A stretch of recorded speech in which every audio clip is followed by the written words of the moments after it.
오늘 함께 보실 말씀은 신약성경 사도행전 26장 1절부터 8절까지 말씀 함께 보시겠습니다. 사도행전 26장 1절부터 8절까지 말씀 함께 보시겠습니다. 제가 가진 성경으로 신약성경 232페이지에 있습니다. 사도행전 26장 1절부터 8절까지 말씀 함께 보시겠습니다. 한 절씩 교독하며 읽겠습니다. 제가 먼저 읽습니다. 아그리빠가 바울에게 이르되 너를 위하여 말하기를 내게 허락하노라 하니 이에 바울이 손을 들어 변명하되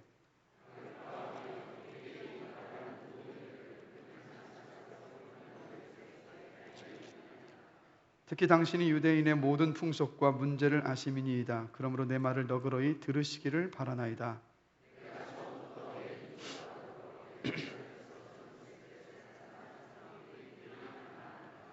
일찍부터 나를 알았으니 그들이 증언하려 하면 내가 우리 종교의 가장 엄한 팔을 따라 바리새인의 생활을 하였다고 할 것이라.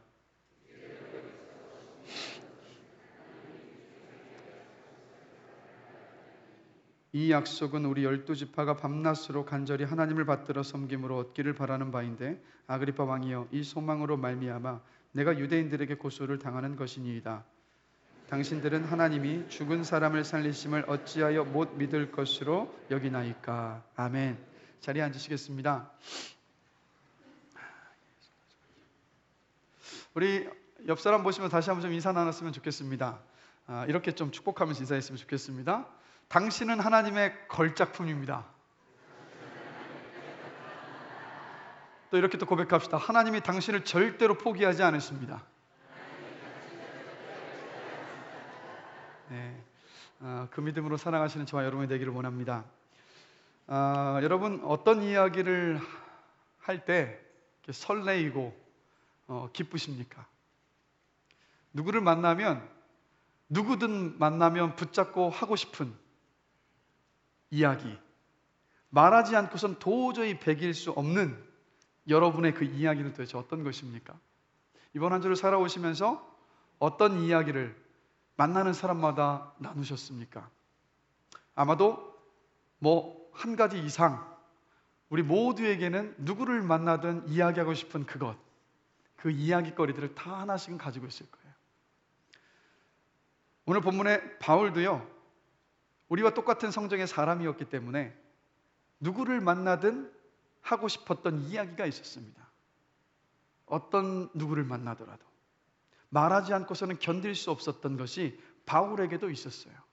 오늘 본문 속에서 바울이 뭘 그렇게 말하기를 원했었는지 한번 생각해 보려고 하는데요.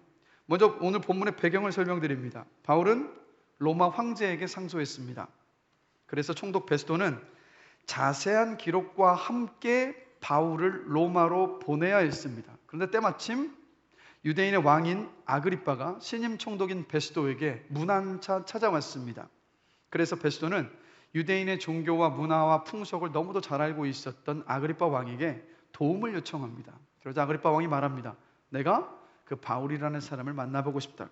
그렇게 해서 열리게 된 것이 바로 오늘 사도행전 26장의 바울의 청문회입니다. 재판정이 아니라 청문회예요. 그래서 바울은 그 청문회장에 왔습니다. 청문회장에는 누가 있었느냐? 아그리빠 왕과 그의 아내 버니게와 그리고 로마 총독 베스도와 수많은 다른 고위 관직자들이 그 자리에 다 모여 있었습니다. 그리고 바울은 발언의 기회를 얻었고 그 수많은 사람들 앞에서, 그 관리들 앞에서 자신이 왜 고소를 당했는지를 설명하기 시작합니다. 바로 오늘 보면 2절부터 시작을 하는데 우리 2절 말씀 함께 읽겠습니다. 아그리빠 왕이여 유대인이 고발하는 모든 일을 오늘 당신 앞에서 변명하게 된 것을 다행히 여기나이다.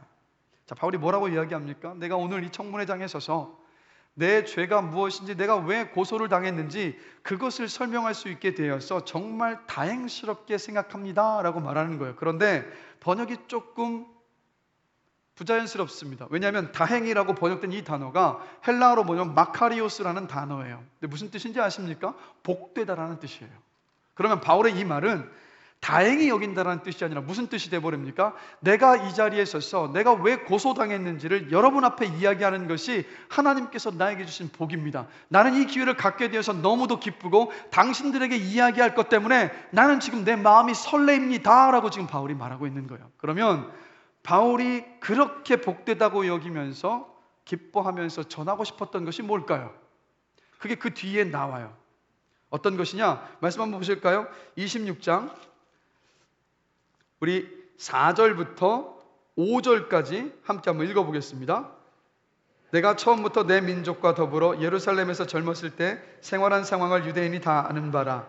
일찍부터 나를 알았으니 그들이 증언하려 하면 내가 우리 종교의 가장 엄한 팔을 따라 바리새인의 생활을 하였다고 할 것이라. 우리 6절 7절 계속 읽습니다. 이제도 여기 서서 신문 받는 것은 하나님이 우리 조상에게 약속하신 것을 바라는 까닭이니 이 약속은 우리 12지파가 밤낮으로 간절히 하나님을 받들어 섬김으로 얻기를 바라는 바인데 아그리빠 왕이여 이 소망으로 말미암아 내가 유대인들에게 고소를 당하는 것이니이다 라고 말해요. 내가 고소를 당하는 이유가 뭐라고 이야기합니까? 지금까지 이스라엘 12지파가 고대했었던 그 소망 때문에 내가 고소를 당해서 지금 여러분 앞에서 변호하고 있습니다. 근데 그 소망이 뭐냐? 8절이에요. 당신들은 하나님이 죽은 사람을 살리심을 어찌하여 못 믿을 것으로 여기나이까? 바울이 말하고 싶은 것이 뭐겠습니까? 우리 예수님의 부활이었어요. 주님의 부활을 말하고 싶었던 거예요. 그 주님께서 부활하신 일을 말할 수 있는 기회가 있다는 것이 자신에게 주어진 하나님의 은혜로 받고 그것을 복되게 여겼고 그것을 설레하며 기뻐하면서 말을 하기 시작했던 겁니다.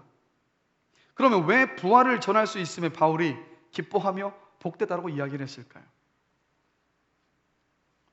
여러분, 예수님께서 십자가에 못 박혀 죽으실 때 그 죄명이 뭔지 아십니까? 뭘까요? 유대인들이 어떤 죄명을 뒤집어 씌워서 예수님을 십자가에 못 박았습니까? 신성모독이었습니다. 유대인의 율법 안에서 신성모독은 사형에까지 이를 수 있는 중죄였어요. 왜 신성모독입니까? 예수님은 이 땅에 계실 때 자신에 대해서 이렇게 말씀하셨어요. 나는 하나님의 아들이다. 내가 하나님의 아들이면 내가 누구라는 말입니까? 하나님이라는 거예요.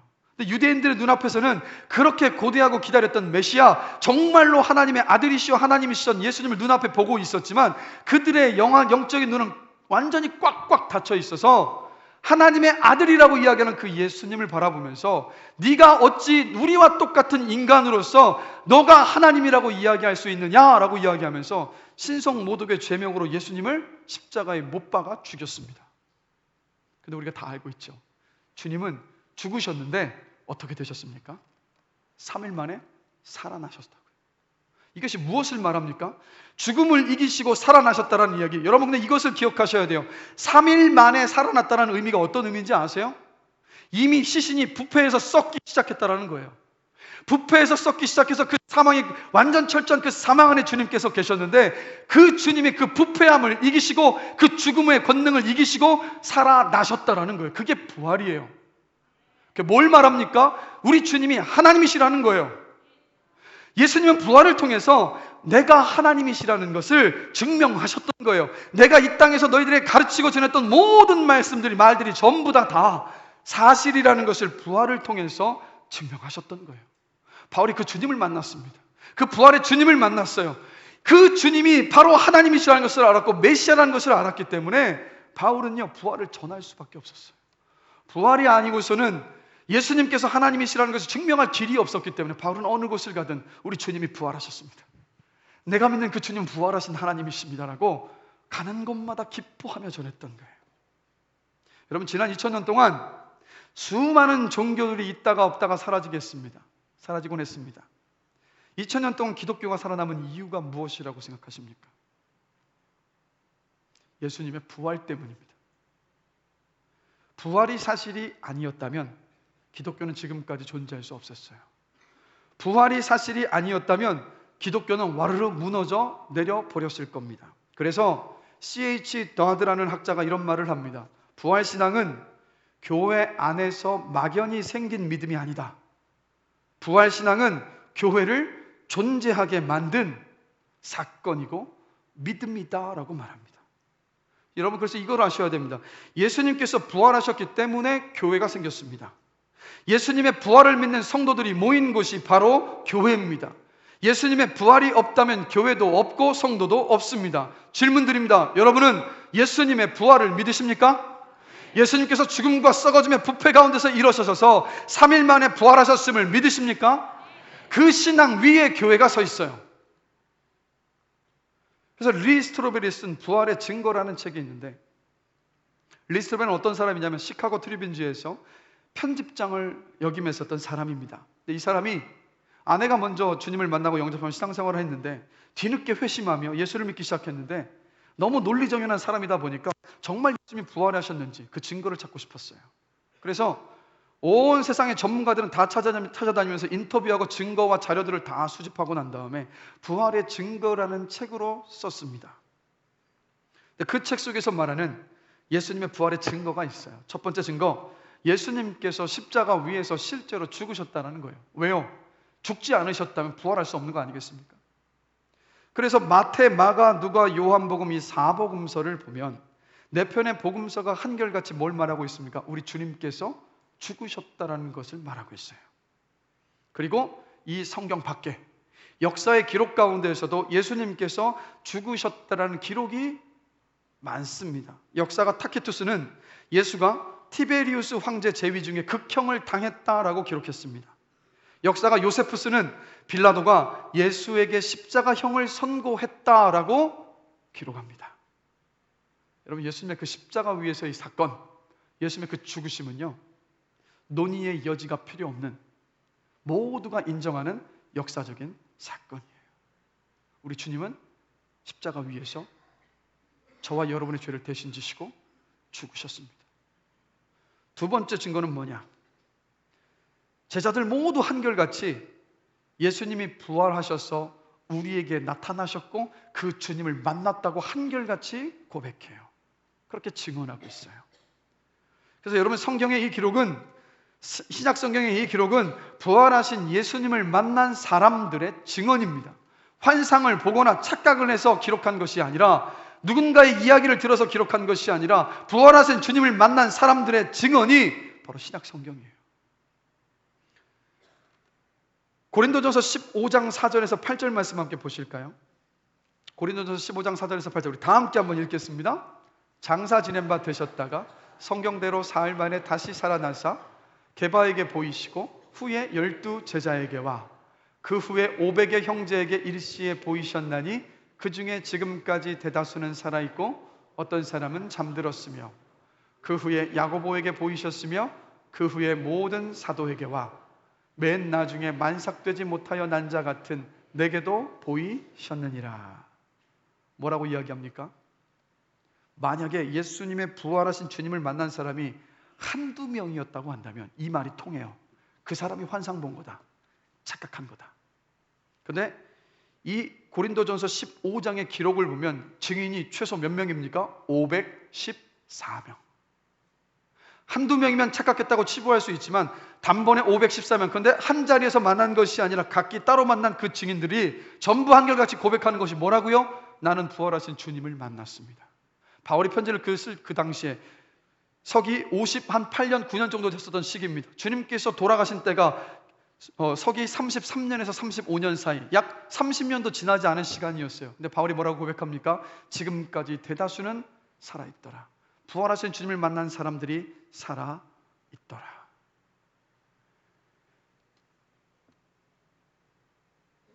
제자들은 부활하신 주님을 만났기 때문에, 그게 사실이었기 때문에 그 부활하신 주님을 전하기 위해서 자기 목숨을 다 바친 거예요. 사실이 아니었다면, 우리 주님께서 살아나지 않으셨다면 그들이 목숨을 버리겠습니까? 목숨을 던지겠습니까? 어떤 분들은 이런 생각하실 겁니다. 이슬람에도 지금 자살폭탄 테러 같은 것을 하는 것을 통해서 자신의 신앙과 믿음을 기꺼이 표현하는 그런 사람들이 있지 않습니까? 그들도 자기의 목숨을 자신들의 믿음을 향해서 내던지지 않았습니까? 라고 반문하실 분이 계실런지도 모르겠습니다. 그런데 그들은요, 자신의 신앙이 옳다는 믿음만 가질 수 있을 뿐이지 그 믿음이 확실한지는 알 길이 없어요. 그러나 부활하신 주님을 만난 제자들은 달랐어요. 그들은 그 부활하신 주님을 전하며 죽었습니다. 왜요? 부활하신 주님이 실제요 사실이라는 것을 알았기 때문에, 그분을 만났기 때문에 죽을 수 있었다라는 거예요. 그래서 여러분 기억하십시오. 부활의 그 신앙은 증인들의 고백을 통해서 지금까지 전해져 오고 있음을. 그래서 무신론자인 튀르만이라는 학자도 이런 말을 합니다. 죽은 예수가 부활한 그리스도로 나타난 것을 베드로와 제자들이 직접 체험했다는 사실은 역사적으로 확실해 보인다. 우리만 인정하는 것이 아니라 믿음 밖에 있는, 신앙 밖에 있는 학자들도 인정하는 사실이 예수님의 부활이에요. 세 번째, 부활의 증거는 교회를 박해하던 바울과 예수님을 믿지 않던 동생 야고보가 회심했다는 거예요. 여러분 잘 아시죠? 바울이 어떤 사람입니까? 예수 믿는 사람을 핍박해서 잡아 죽이던 사람. 그런데 그가 다메섹까지 예수 믿는 사람을 잡으러 가는 그 길에서 부활하신 주님을 만납니다. 그리고 그의 인생이 180도 뒤바뀌어 버려요. 어떤 인생으로 변합니까? 그리스도인들을 잡아 죽이고 핍박하던 인생에서 예수의 부활을 전하는 사람으로 바뀌어 버렸어요. 그리고 순교 당할 때까지 부활의 주님을 전했습니다. 예수님의 동생 야고보, 신약성경 마가복음 3장 21절, 6장 3절에서 4절, 그리고 요한복음 7장 3절에서 5절을 보면 예수님의 동생 어느 누구도 예수님을 인정하지 않고 믿지 않았습니다. 그런데 아까 읽었던 고린도전서 15장의 말씀을 보면 제자들에게 나타나시고 난 다음에 야고보에게도 부활하신 주님이 나타나셨다라고 이야기해요. 그 야고보가 누구냐? 예수님의 동생 야고보입니다. 부활하신 주님을 만나고 난 다음에 야고보는 어떤 사람이 됐냐? 예수를 부인하고 예수를 조롱하며 예수를 무시했었던 야고보가 예루살렘 교회의 지도자가 됩니다. 그리고 그 야고보도 순교를 해요. 예수의 복음을 전하다가, 부활하신 주님을 전하다가 순교당했어요. 뭘 말합니까? 주님이 부활하시지 않으셨다면, 부활하신 주님을 만나지 않았다면 예수님을 배척하고 예수님을 힐난하며 그를 무시했던 사람이 어떻게 그 부활의 주님을 전하면서 순교까지 당할 수 있었겠습니까? 실제 이 부활하신 그 주님을 만나지 않고서는 이들의 인생에 이런 일은 있을 수 없었다라는 거예요. 마지막 증거는 뭐냐? 빈 무덤입니다. 지금도 기독교는 빈 무덤을 자랑합니다. 예수님의 시신을 제자들이 훔쳐갔다라는 발상이 있어 왔습니다. 그러나 이미 그 발상은 성경학자들이나 세속의 어떤 역사학자들이나 누구나 다 뭐라고 보냐면 그건 말도 안 되는 황당무계한 발상이라고 이제는 논의거리로 취급하지도 않습니다. 왜요? 시신을 훔쳐갔을 리가 없어요. 왜냐? 제자들도요, 빈 무덤을 보고 두려워 떨고 있었습니다. 자신들도 처음 보는 사건이었기 때문에. 그리고 그들은 부활하신 주님께서 어디에 찾아오셨냐면 유대인들이 무서워서 방문을 걸어 잠그고 마가의 다락방에 숨어 있었던 사람들이 예수님의 제자들입니다. 그랬던 그들이, 그렇게 두려워하며 무섭고 소심했던 그들이 대범하게 그 돌문, 굴릴 수도 없는 1톤이 넘는 그 돌문을 굴리고 주님의 시신을 가져갔다고요? 말도 안 되는 이야기거든요. 제가 말씀드리고 싶은 것은 뭐냐? 여러분, 예수님의 그 부활은 역사적인 사실이라는 겁니다. 누구도 부인하지 않는 역사적인 사건이라는 거예요. 여러분, 다른 종교들을 보면요, 초자연적이고 광적인 믿음을 말합니다. 예를 들면 몰몬교 같은 경우는 몰몬교의 창시자 조셉 스미스가, 제가 어떤 기억인지 기억이 안 나지만 미국 동부에 있는 어떤 한 도시의 숲속에서 천사가 나타나서 자기에게 기록하게 한 성경이 몰몬경이라고 말합니다. 그런데 그만 경험을 했어요. 그가 정말로 천사를 만나지 못했는지를 증명할 방법이 없어요. 그런데 몰몬 교도들은 그 몰몬경을 성경과 동급으로, 아니 그 위에 두고 지금도 그것을 경전으로 붙잡고 살아가고 있어요. 증명할 방법이 없다고, 다른 모든 종교에는. 그러나 기억하십시오. 예수님의 부활이라는 이 기적적인 사건이 역사 안에서 실제로 벌어졌다라고 말하는 것이 바로 기독교 신앙입니다. 지성과 수많은 증거들을 통해서 부활이 실제라는 것을 얼마든지 우리는 결론 내릴 수 있어요. 여러분 기억하십시오. 우리의 믿음은, 우리의 신앙은 역사적인 사건 위에 서 있습니다.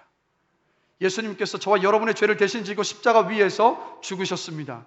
그리고 그 주님께서 3일 만에 부활하셨습니다. 바로 그 역사적인 사건 위에 저와 여러분의 믿음이 서 있는 거예요. 우리 주님 뭐라고 말씀하십니까? 내가 너의 죄를 대신해서 십자가를 지고 죽었고 3일 만에 부활하였음을 믿을 때 너에겐 구원을 얻을 것이다 라고 말씀하신다는 거예요. 우리의 믿음은 바로 그 역사적인 사건 위에 있습니다. 기독교 신앙은 주님의 죽음을 직접 목도하고 주님의 그 부활하신 주님을 만난 사람들의 고백 위에 서 있습니다. 자, 이건 우리가 다 아는 내용들이에요. 다시 한번 질문 드릴게요. 예수님의 부활을 믿으십니까? 주님께서 부활하셨음을 믿으십니까? 그러면 우리에게 중요한 건 이겁니다. 도대체 그 부활이 지금의 우리에게 어떤 의미가 있는가? 고린도전서 15장 20절 말씀 함께 보시겠습니다. 함께 읽겠습니다. 그러나 이제 그리스도께서 죽은 자 가운데서 다시 살아나사, 자, 뭐라고 말합니까? 그리스도께서 죽은 자 가운데서 다시 살아나셨는데 잠자는 사람들의 첫 열매가 되셨도다. 첫 열매라는 말은 그 다음에 이어지는 열매가 있다는 말이지 않습니까? 그러니까 뭘 말하는 거겠습니까?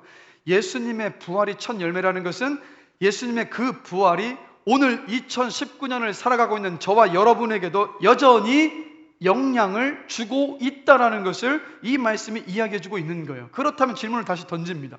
부활은 도대체 지금의 저와 여러분에게 어떤 영향을 주고 어떤 의미가 있습니까? 생각해 보셨습니까? 첫 번째, 예수님의 부활을 통해서 우리는 확신할 수 있습니다. 죄와 사망의 권세에서 우리는 해방되었습니다. 그것을 부활을 통해서 증명하신 거예요. 고린도전서 15장 22절 말씀 함께 읽겠습니다. 아담 안에서 모든 사람이 죽은 것 같이 그리스도 안에서 모든 사람이 삶을 얻으리라. 사람은 모두 죄인입니다. 여기 나는 죄인이 아니라는 분 한번 손들어 보십시오. 사람 모두 죄인이에요. 그래서 죄의 종로로 탑니다. 죄의 결과는 죽음입니다. 사람이 죄인이라는 가장 확실한 증거는 사람은 모두 죽는다는 사실입니다. 이 말은 모든 사람이 죄인이라는 뜻과도 같아요. 이 세상에 사망을 이긴 사람은 단 한 사람도 없습니다. 그래서 모두가 다 사망의 종로를 타며 살아요. 다른 사람의 죽음에 대해서는 초연할 수 있을런지 모르겠습니다. 그러나 건강검진을 통해서 혹시 나에게 갑작스럽게 다가온 죽음의 그림자가 드리우게 되면 그 죽음의 공포 앞에서 초연할 수 있는 사람은 단 한 사람도 없어요. 왜요? 우리는 모두 사망의 종로를 타는 죄인이기 때문입니다.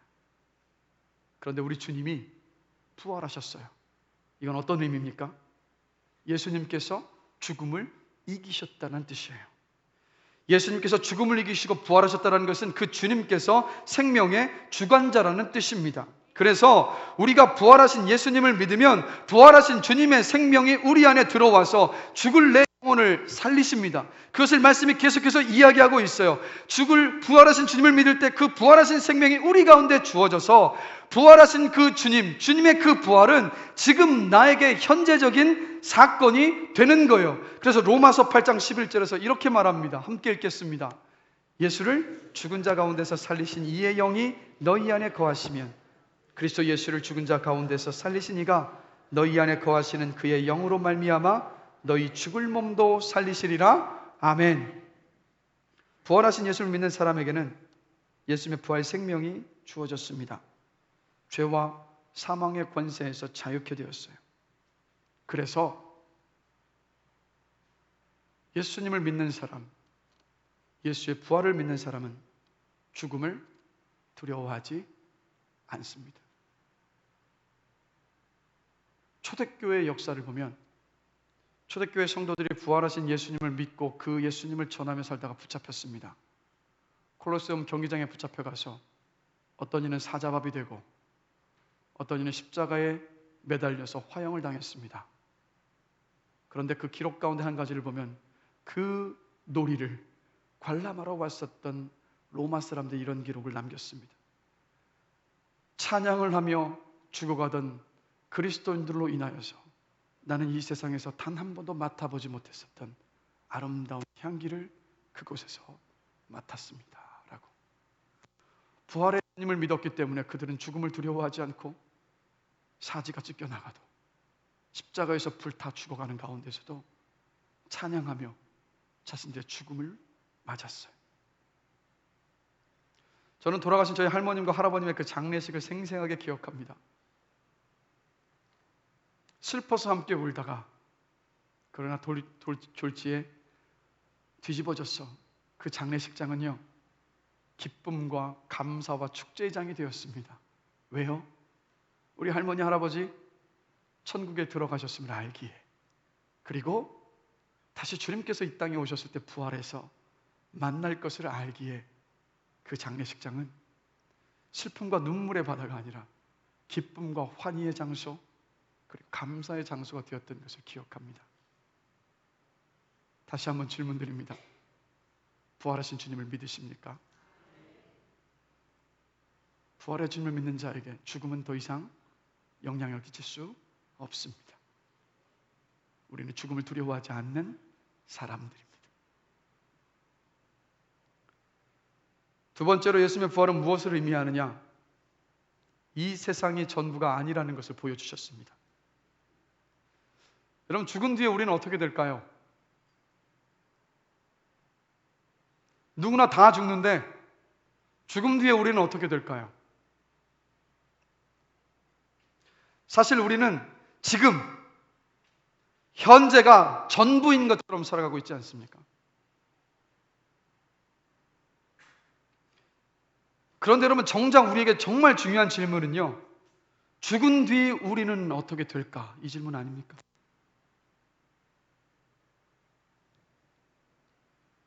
예수님께서 죽으셨다가 3일 만에 부활하셨어요. 무엇을 말하는지 아십니까? 죽음 뒤에 새로운 삶이 있다는 것을 보여주셨던 거예요. 부활하신 주님의 육체는 죽기 전에, 부활하시기 전에 주님과 전혀 달랐습니다. 시간과 공간을 초월하셔서 주님께서 나타나시기도 하고 사라지시기도 하셨어요. 갈릴리에도 나타나셨다가 예루살렘에도 나타나셨습니다. 문이 닫혀 있었던 방 안에 갑자기 나타나셔서 제자들과 함께 이야기를 나누시고 식사도 함께 하시고 못 박힌 몸도 만져보게 하셨는데 호련히 또다시 사라지셨어요. 뭘 말합니까? 죽음 뒤에 또 다른 삶이 있는데 그 삶은 이 땅에서의 삶과 전혀 다를 것이라는 것을 부활을 통해서 예수님께서 증언하셨다라는 거예요. 증명하셨다라는 겁니다. 그래서 요한복음 14장 2절에서 3절 말씀 함께 보실까요? 함께 읽겠습니다. 내 아버지 집에 거할 곳이 많도다. 그렇지 않으면 너희에게 일렀으리라. 내가 너희를 위하여 거처를 예비하러 가노니 가서 너희를 위하여 거처를 예비하면 내가 다시 와서 너희를 내게로 영접하여 나 있는 곳에 너희도 있게 하리라. 할렐루야. 아멘. 뭘 말합니까? 천국을 이야기하고 있는데 이 말씀이 사실이라는 것을 부활을 통해서 증명하셨다고요. 이 땅에서의 삶이 다가 아니라 나를 봐라. 죽음 가운데서 부활한 나를 봐라. 이 땅에서의 삶이 끝이 아니라 그 다음에 영원한 삶이 있다는 것을 부활을 통해서 예수님께서 보여주셨던 거예요. 부활이 이 세상이, 부활을 통해서 이 세상이 전부가 아니라는 것을 보여주셨다는 것은 또 다른 의미로 저와 여러분의 목숨이 전부가 아니라는 것을 지금 말씀해 주신 것이기도 해요. 예수님의 빈 무덤은 우리 인생의 끝이 무덤이 아니라는 것을 증언합니다. 왜요?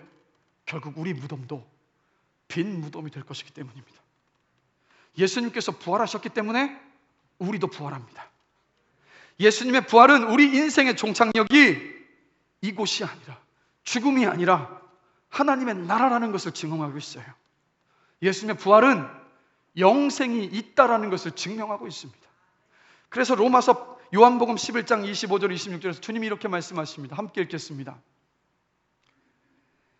나는 부활이요 생명이니 나를 믿는 자는 죽어도 살겠고 무릇 살아서 나를 믿는 자는 영원히 죽지 아니하리니 아멘.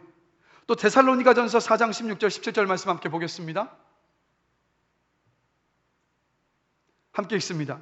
주께서 호령과 천사장의 소리와 하나님의 나팔 소리로 친히 하늘로부터 강림하시리니 그리스도 안에서 죽은 자들이 먼저 일어나고 그 후에 우리 살아남은 자들도 그들과 함께 구름 속으로 끌어올려 공중에서 주를 영접하게 하시리니 그리하여 우리가 항상 주와 함께 있으리라. 아멘.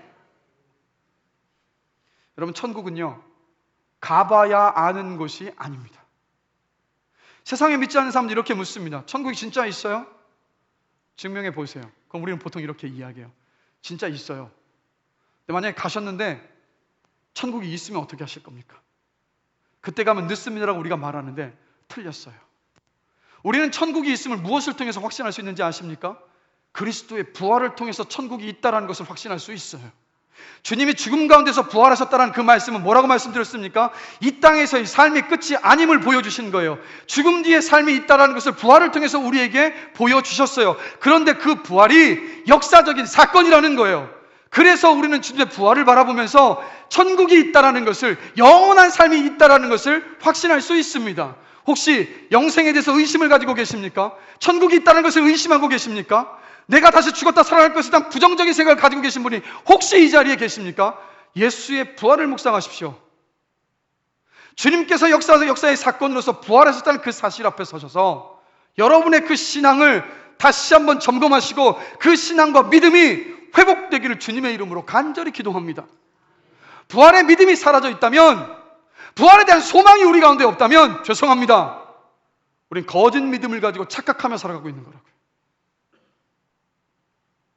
고린도전서 15장이 사도 바울이 고린도 교회를 향하여서 쓴 부활에 대한 소망의 말씀입니다. 많은 성경학자들은 이야기합니다. 고린도전서 15장의 말씀이 초대교회 때부터 내려왔었던 부활신앙에 대한 초대교회의 가르침의 원본이다라고 이야기를 해요. 그러면 고린도 교회 성도들은 이미 예수를 믿는 사람들이었습니다. 왜 바울은 그들에게 부활하신 주님에 대한 복음을 다시 전했을까요? 그 이유가 뭔지 아십니까? 세상의 염려와 근심과 모든 것에 마음을 다 빼앗겨버려서 부활에 대한 믿음도 소망도 식어버리고 사라져버렸던 그들의 모습을 안타까워하면서 다시 한번 부활의 주님에 대한 말씀을 그들에게 전하고 있었던 것이라고요. 여러분 돌아보십시오.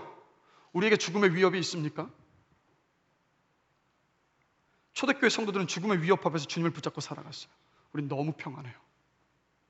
너무 평안해서 우리의 믿음은 라오디게아 교회 성도들처럼 뜨겁지도 차지도 않은 채, 그럼에도 불구하고 나는 구원받았노라고 착각하면서 살아가고 있지 않습니까?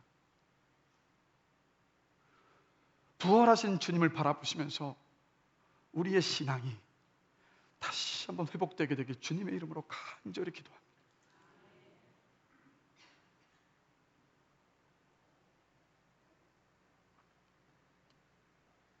세 번째로 예수님의 부활은요, 예수님께서 우리와 함께하고 계시다는 것을 증명하고 있습니다. 질문 드립니다. 주님께서 여러분과 함께하고 계심을 믿으십니까? 다시 질문 드립니다. 우리 예수님께서 여러분과 함께하고 계심을 믿으십니까? 그 근거는 어디에 있습니까? 믿음이죠. 그 믿음의 근거는 뭡니까? 우리 주님의 부활. 요한복음 20장 19절에서 20절을 보면요, 아까 말씀드렸죠? 함께 읽겠습니다. 이날 곧 안식 후 첫날 저녁 때에 제자들이 유대인들을 두려워하여 모인 곳에 문들을 닫았더니 예수께서 오사 가운데 서서 이르시되 너희에게 평강이 있을지어다. 이 말씀을 하시고 손과 옆구리를 보이시니 제자들이 주를 보고 기뻐하더라. 방문이 닫힌 방 안에 주님이 호련히 나타나셨어요. 귀신이 아니라 육신의 모습을 그대로 가지고 계셨어요. 부활하신 주님은 여러분 아십시오. 시간과 공간의 제약을 초월하셔서 움직이셨어요. 시간과 공간의 제약을 받지 않으셨습니다. 말 그대로 동해번쩍 서해번쩍 하셨던 부활하신 예수님이셨습니다. 부활하시 전에 우리 주님은 시간과 공간의 제약 속에 묶여 계셨습니다. 그런데 부활 후에는 그 시간과 공간의 제약에서 자유하셨어요. 그 주님께서 우리에게 이런 약속을 하십니다. 마태복음 28장 20절입니다. 우리 함께 보겠습니다. 볼지어다 내가 세상 끝날까지 너희와 항상 함께 있으리라. 아멘. 우리가 이 말씀을 진리로 붙잡을 수 있는 이유가 무엇입니까? 주님이 부활하셨기 때문이라고. 시간과 공간을 초월하셔서 어디든 넘나들면서 다니시는 그 주님, 부활하셨기 때문에 저 말씀을 우리는 믿음으로 붙잡을 수 있습니다. 이번 주에 한 성도님의 고백을 들었어요. 자녀의 한쪽 귀가 잘 들리지 않아서 의도치 않게 학교에서 관계의 어려움을 겪는 고통스러운 시간을 보내야 했습니다. 그 자녀의 생활을 바라보는 부모의 마음이 어떻겠습니까? 찢어지죠. 그저 눈물로 기도하면서 그 자녀를 학교에 보내는 그 성도님의 그 마음이 찢어집니다. 아픕니다. 더 아프게 만든 것은 학교에서 소풍 다녀온 찍은 사진을 보니까 내 아이만 무리에 함께 섞여 있지 않고 옆에 떨어져서 외로이 서서 사진에 찍혀 있는 거예요. 그 마음이 어떻겠습니까? 그 사신을 부여잡고 이 성도님은 엉엉 울며 기도. 하나님, 우리 아이를 지켜주시고 붙잡아 주십시오. 어떻게 하면 좋습니까? 이렇게 외로운 시간들을 보내고 있는 우리 아이를 주님 긍휼히 여겨 주십시오라고 눈물로 간구하며 기도합니다. 근데 그때 갑자기 주님께서 이런 음성을 들려주시더라는 거예요. 딸아, 네 자녀가 혼자 있었던 것이 아니라 그 곁에 내가 함께 있었다. 그래서 이 성도님 말합니다. 주님, 안 보이는데요? 제 눈에는 안 보이는데요? 그러자 또다시 주님이 말씀하십니다. 아니야, 네 눈에 보이지 않아도 나는 그 곁에 함께 하면서 그 아이를 붙잡고 있었고 그 아이를 위로하고 있었다라고 그렇게 주님께서 말씀하시더라는 겁니다. 여러분, 부활하신 주님은 주님께서 하시는 그 약속 그대로 볼지어다 내가 세상 끝날까지 너희와 항상 함께하리라는 그 약속을 지금도 지키고 계십니다. 우리 눈에 보이지 않고 느껴지지 않는 것처럼 보이는 그 순간에조차도 여러분 기억하십시오. 부활의 그 주님은 여러분과 함께 하시면서 여러분의 인생을 지켜주고 계시고 위기의 순간에 당신의 손으로 여러분들을 지키시고 보호하시는 줄로 믿습니다. 우리는 바로 그 믿음으로 이 땅을 살아가는 사람들이에요.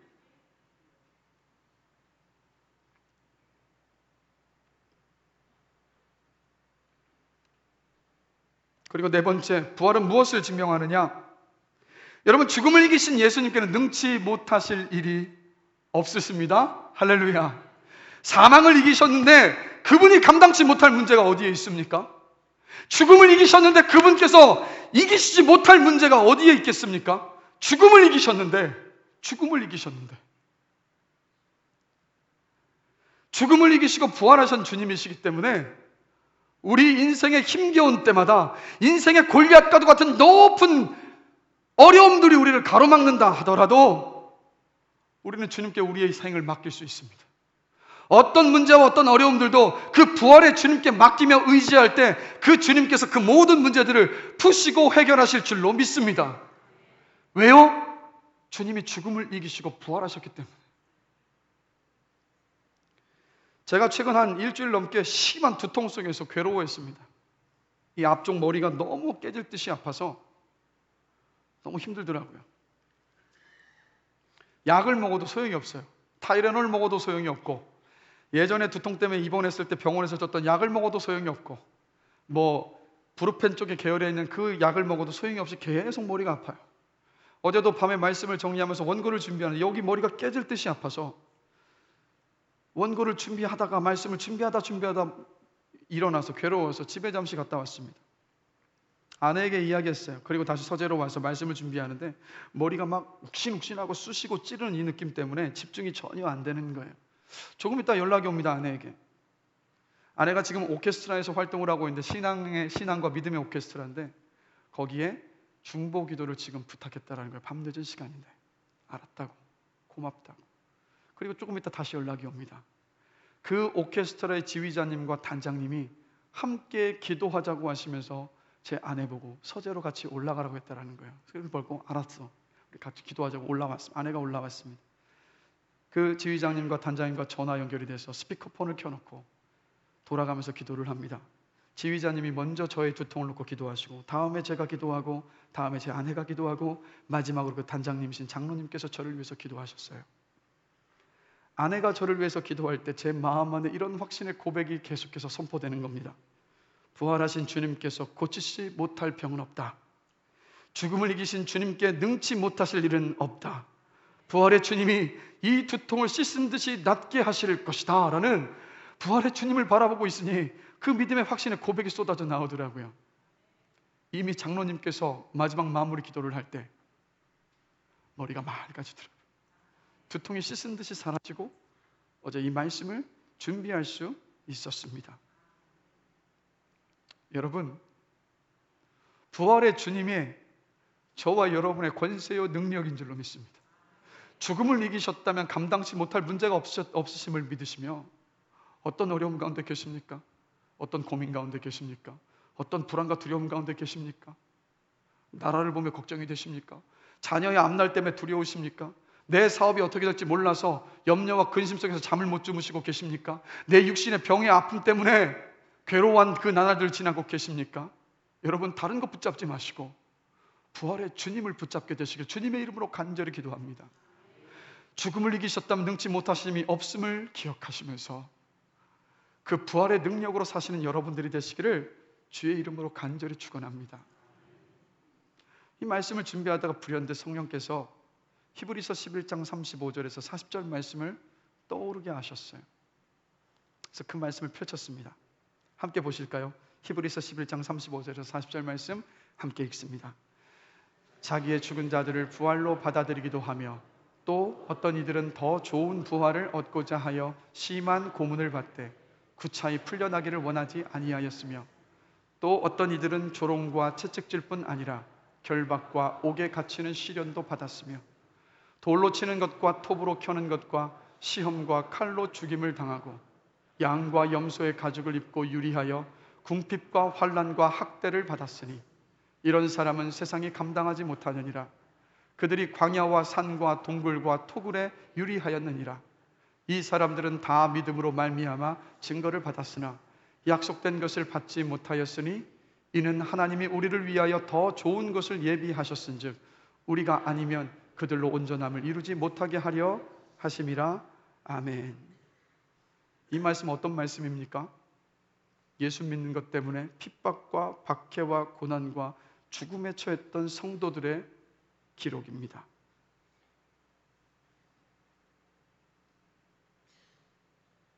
심한 고문을 받되 구차히 풀려나기를 원하지 아니하였으며 또 어떤 이들은 조롱과 채찍질 뿐 아니라 결박과 옥에 갇히는 시련도 받았으며 돌로 치는 것과 톱으로 켜는 것과 시험과 칼로 죽임을 당하고 양과 염소의 가죽을 입고 유리하여 궁핍과 환난과 학대를 받았으니 이런 사람은 세상에 감당하지 못하느니라.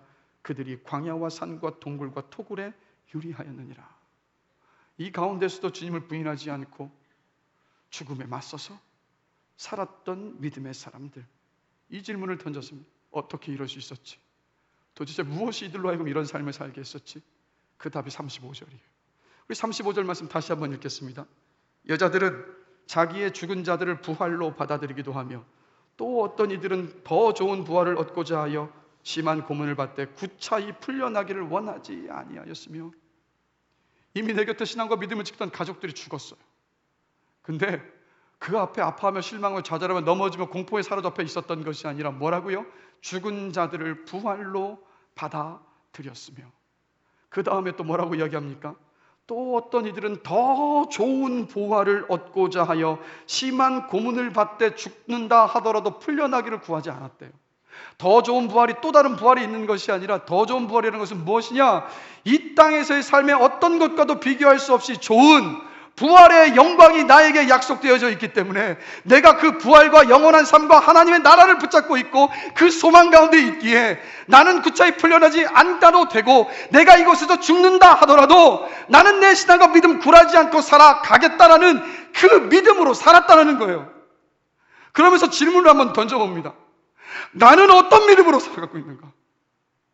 여러분은 지금 어떤 믿음으로 살아가고 계십니까?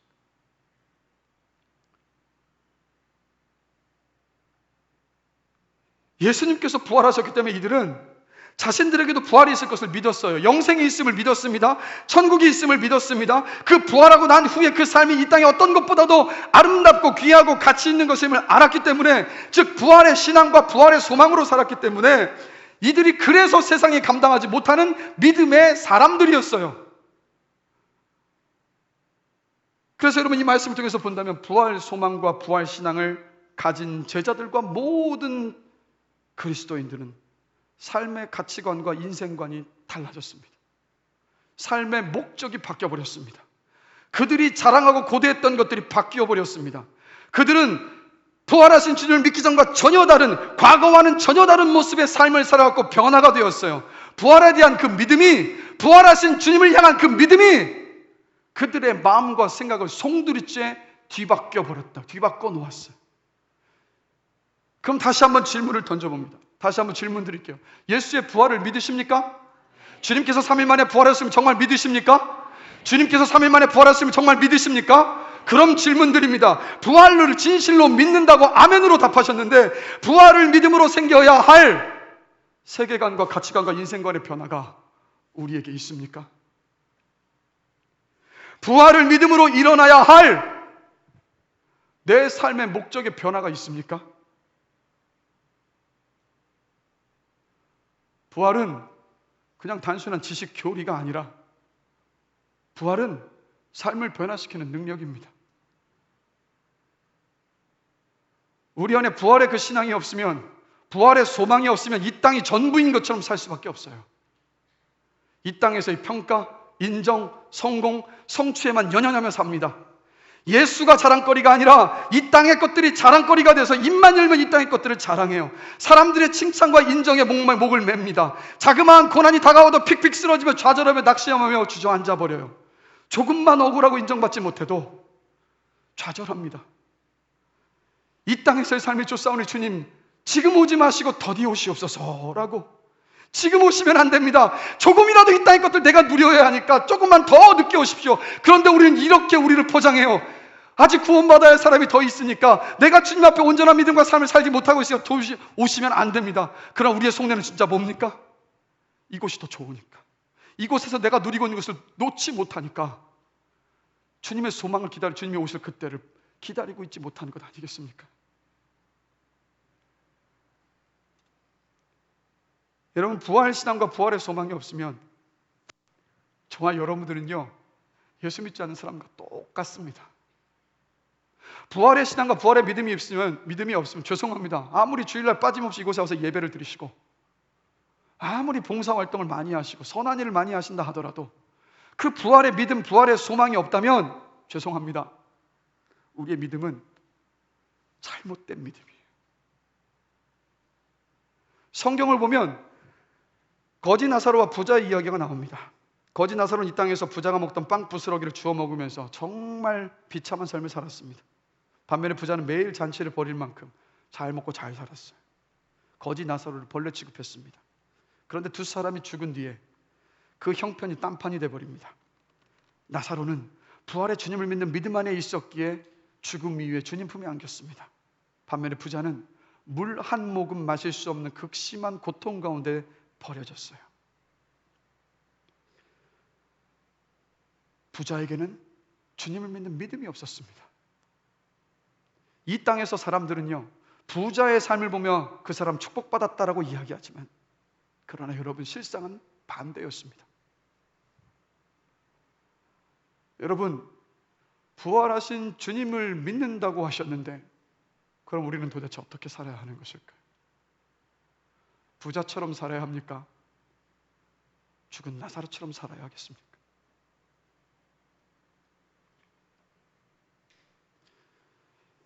이 땅에서의 삶은 주님의 부활로 증명된 영원한 삶과 비교했을 때 점과도 같습니다.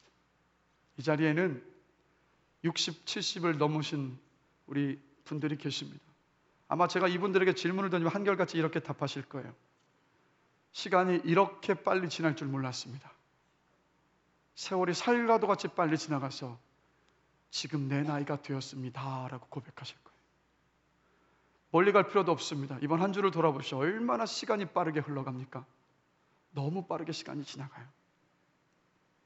여러분, 영원한 삶을 준비하지 않다가, 그 영원한 삶을 바라보고 고대하지도 않다가 이 땅의 것들만 추구하며 살다가 불현듯 주께서 오십니다. 불현듯 그 앞에 서게 됩니다. 그런데 여러분, 그때는 늦어요. 왜 예수님께서 열천의 비유를 통해서 이 잔치에 들어가는 그 준비하는 것에 대해서 이야기하셨을까요? 천국이라는 곳이 주님을 만났고 주님을 믿었기 때문에 그냥 자동으로 입성하는 곳이라고 생각하시면 여러분, 큰 착각입니다. 천국은 주님과 함께 하는 곳이요, 주님께 예배하는 곳이요, 주님과 함께 영원히 거하는 곳이기에 이 땅을 살면서 우리는 그 천국의 삶, 영원의 삶을 준비하며 살아가는 사람들이에요. 그래서 예수님께서 이 땅을 살아가면서 내가 이미 부활을 통해서 영원의 삶이 있다는 것을 보여줬으니까, 천국이 있다는 것을 보여줬으니까, 하나님의 나라가 있다는 것을 보여줬으니까, 그 소망 붙잡고 이 땅 가운데에서 그의 나라와 그의 의를 구하면서 그 소망에 합당한 삶을 살다가 내가 이 땅에 다시 왔을 때 만나자. 내가 다시 오기 전에 네가 이 땅에 온다면 내가 그때 너를 두 팔 벌려 안아주면서 잘했다 착하고 충성된 종아라고 내가 네 삶을 축복해 줄 것이고 내가 네 삶을 인정해 주실 것이다. 우리 주님이 그것을 말씀하고 계신 것 아니겠습니까? 저와 여러분의 인생의 결론은 이곳이 아니라 주 앞에 섰을 때라고요. 제발 이것을 기억하시면서 이 땅의 것이 전부인 것처럼 살아가는 저와 여러분이 되지 않기를 주님의 이름으로 간절히 기도합니다. 이 땅이 전부인 것처럼 살아가면 이 땅의 것들의 마음과 생각들 다 빼앗겨버리고 욕심과 탐욕 가운데 뒤범벅이 돼버려서 믿지 않는 사람들과 똑같은 삶 속에서 허우적거리다가 그렇게 주님을 맞이하게 되면 그보다 비참한 삶이 어디에 있습니까? 근데 여러분 기억하십시오. 그 삶의 끝에 설사 내 삶이 어렵고 힘든 순간이 온다 하더라도 내가 비교하는 그 사람보다 못한 삶을 살아가고 있는 것처럼 보인다 하더라도 그것을 보지 마시고 우리는 부활의 주님에 대한 믿음과 소망 안에서 그분 앞에 설 때를 바라보고 그분 앞에 갔을 때 그분이 내 삶을 평가해 주시고 내 삶을 높여주시고 그곳에서 내 인생이 결판난다는 것을 기억하시면서 그 믿음으로 살아가는 저와 여러분이 되기를 주님의 이름으로 간절히 기도합니다. 어제 히브리서 말씀을 보면서 가슴을 치며 울었어요. 이렇게 기도하면서 주님, 저의 삶은 무엇입니까? 저는 지금 어떤 신앙으로 살고 있습니까? 저는 부활 신앙으로 살고 있지 못합니다. 더 좋은 부활을 바라보며 영원한 하나님의 나라를 바라보며 이 세상에서의 성공과 성취에 연연하지 않고 사람들의 평가와 인정에 휘둘리지 않고 오직 주님의 뜻에 순종하며 주의 뜻을 이 땅 가운데서 이루어가는 그의 나라와 그의 의를 구하는 그 삶이 내 삶의 이유와 목적이 되게 하여 주시옵소서. 부활의 신앙의 부활의 소망이 내 심령 안에 저의 심령 안에 다시 한번 불같이 타오르게 하여 주시옵소서라고 기도가 나오더라고요. 여러분들은 어떠십니까? 여러분들은 어떠십니까? 다시 한번 질문드립니다. 예수의 부활을 믿으십니까? 그렇다면 여러분 안에 부활의 소망, 부활의 믿음이 있으십니까?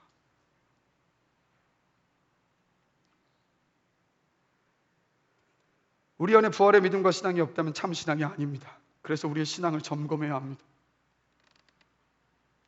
지난 금요성령 집회에서 나누었던 내용을 나누면서 다시 한번 나누면서 말씀을 마무리하려고 합니다. 여러분의 신앙의 위치를 점검해 보십시오. 여러분 이것을 기억하십시오. 예수님은 주여 주여 하는 자마다 다 천국에 들어갈 것이 아니라고 분명히 말씀하셨습니다. 예수님의 이름으로 아무리 엄청난 사역을 했다 하더라도 주님 앞에서 나는 네가 누군지 모르겠다, 이 불법을 행한 자야 내게서 떠나가라는 무서운 심판을 받을 것이다 라고 주님은 말씀하셨습니다. 그리고 많은 사람이 그렇게 될 것이라 하셨어요. 캐나다의 오제이 스미스 목사님이 하나님 나라에 대한 대단히 두렵고 엄숙한 5가지 사실을 이야기합니다. 첫째, 마지막 심판 때에 모든 사람이 다 구원받는 것은 아닙니다. 둘째, 대부분의 사람들이 멸망할 것입니다. 셋째, 구원받으리라 여겨졌던 사람들 중에도 멸망당할 사람들이 많습니다. 넷째, 죽은 뒤에는 구원받을 기회가 다시는 없습니다. 다섯째, 지금 이 순간이 어떤 이에게는 마지막 기회입니다. 우리의 영적인 상태, 신앙의 위치 끊임없이 점검해야 합니다. 부활을 믿는다고 아멘으로 크게 화답하셨습니다. 그렇다면 지금의 10가지 질문에 대하여서 답해 보십시오. 아멘으로. 부활하신 예수를 믿는 믿음이 우리 안에 있다면 당연히 이 10가지 질문 앞에 우리는 아멘이라고 답할 수 있어야 합니다. 첫 번째 질문입니다. 한번 큰 소리로 답해 보십시오. 정말 예수님 때문에 모든 죄가 다 사함받았다는 확신이 있으십니까? 둘째, 순교할지라도 예수님을 주님이라고 고백하실 수 있으십니까? 셋째, 예수님께서 내 마음에 임하셨고 나와 함께 하심을 알고 믿고 계십니까? 넷째, 내 양은 내 음성을 듣는다고 했는데 주님의 음성을 들으며 살아가고 계십니까? 다섯째, 예수를 믿은 후 두려움과 염려가 다 사라지셨습니까? 여섯째, 예수님께서 나의 목자가 되셨으니 이제 부족한 것이 없으십니까? 일곱째, 은밀한 죄가 사라지셨습니까? 여덟째, 오늘 죽어도 천국에 갈 준비가 되셨습니까? 아홉째, 원수도 사랑하게 되셨습니까? 마지막 10번째입니다. 자아가 죽었습니까?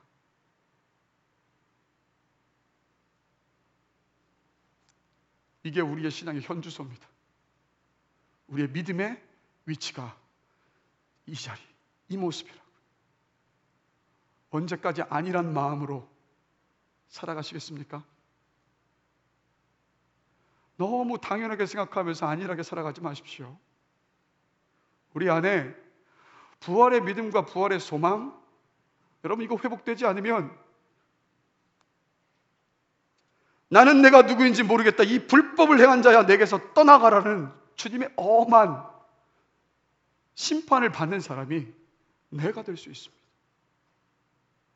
결코 신앙으로 살아가는 그 삶을 가볍게 생각하지 마시고, 너무도 복되지 않습니까? 우리가 주를 믿고 주님의 말에 순종하며 살아가는 그 삶은 하나님께서 저와 여러분에게 기쁨과 행복을 주시기 위해서 주셨음을 저는 믿습니다. 왜요? 주님이 우리를 사랑하시기 때문에. 여러분, 우리의 신앙의 위치를 점검해 보기를 원합니다. 안일한 믿음 가운데 있었다면 제발 기도합니다. 하나님 아버지, 부활의 믿음과 부활의 신앙을 제 안에 회복시켜 주시옵소서라고. 여러분, 이거 선택사항이 아니에요. 선택사항이 아니라고요. 그냥 여러분들에게 주일에 설 강단이니까 전해야 하니까 전하는 것이 아니라, 이거는 저와 여러분의 영원한 생명이 달려있는 문제이라는 겁니다. 저를 이 자리에 세워주신 것은 한 사람도 실족지 않고 영원한 하나님의 나라에서 함께하는 그 길로 이끌라고 저를 이 자리에 세워주신 줄로 믿습니다. 제 기도 제목은 딱 한 가지입니다. 여러분, 우리 주님 오셨을 때 다 함께 뵙기를 원해요. 이 자리에 계신 분들 한 사람도 그 앞에서 그분 어디 가셨지가 아니라, 역시 오셨네요. 주님이 너무도 꽉 안아주시고 너무 기쁘죠 라는 우리 그 고백을 함께 나눌 수 있게 되기를 원합니다. 근데 여러분, 너무 두려워하지 마십시오. 너무 염려하지도 마십시오. 왜요? 우리 안에 성령이 계시잖아요. 성령님, 부활의 신앙과 믿음으로 나를 채워주시옵소서. 우리께 간구하며 기도하며 나아갈 때 우리 안에 다시 그 부활의 믿음과 그 부활의 소망이 불일 듯이 일어나게 될 줄로 믿습니다. 여러분의 기도의 제목이 다시 한번 말씀드립니다. 마음의 소원을 아뢰는 것에만 머물지 마시고 부활의 신앙과 믿음을 향하여서 간구하신 여러분 되시기를 주님의 이름으로 축원합니다. 우리 함께 들었던 말씀 생각하면서 함께 찬양하기를 원합니다. 더 원합니다라는 찬양이에요. 가사가 이렇습니다. 예수님 사랑합니다. 예수님 사랑합니다. 내 온 마음 다하여 오직 주님 한 분만 간절히 더 원합니다. 넘쳐나네 넘쳐나네 부활의 주님을 향한 내 속의 갈망이, 부활의 주님께로 날 이끌어 주시옵소서. 부활의 그 주님을 더 원합니다. 우리 마음의 그 신앙의 고백을 담아서 우리 이 찬양 함께 부르시겠습니다. 더 원합니다. 예수 사랑합니다.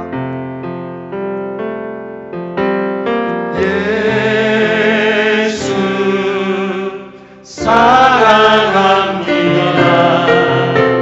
사랑합니다. 온 마음 다하여 오직 주님 한 분만 간절히 더 원합니다. 다시 한번 고백합니다. 부활하신 예수님 사랑합니다. 예수 사랑합니다. 사랑합니다. 마음 다하여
말씀을 기억하시면서 우리 부활의 주님을 묵상하시면서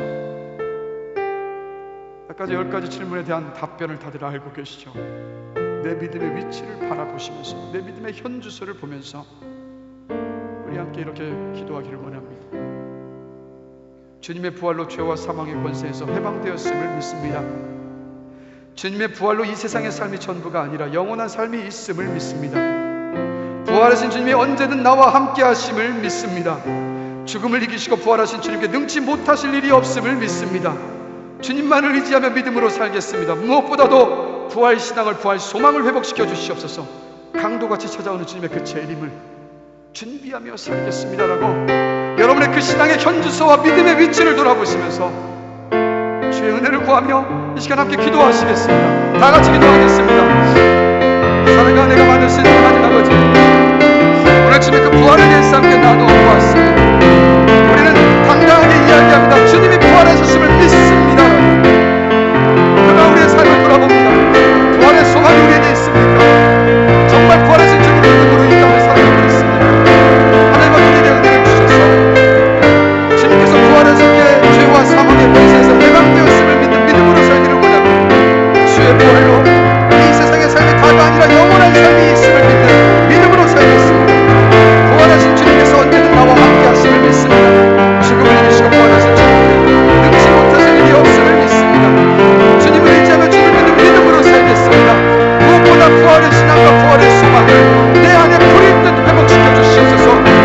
이 땅의 삶이 전부인 것처럼 주님을 알지 못하는 사람과 전혀 구별되지 못하는 삶을 살다가 그렇게 정신없이 흘러서 앞에 서는 인생이 아니라 부활의 믿음과 소망 안에서 주 앞에서 그때를 준비하며 살아가는 우리 모든 삶이 될 수 있도록 성령 하나님 인도하시고 역사하여 주시옵소서. 성령 우리 가운데 깨닫게 하여 주시고 성령 우리의 심령과 마음을 보게 하여 주셔서 주의 은혜를 구하며 부활의 믿음과 소망 안에 우리를 세워 주시옵소서. 감사합니다. 예수 그리스도.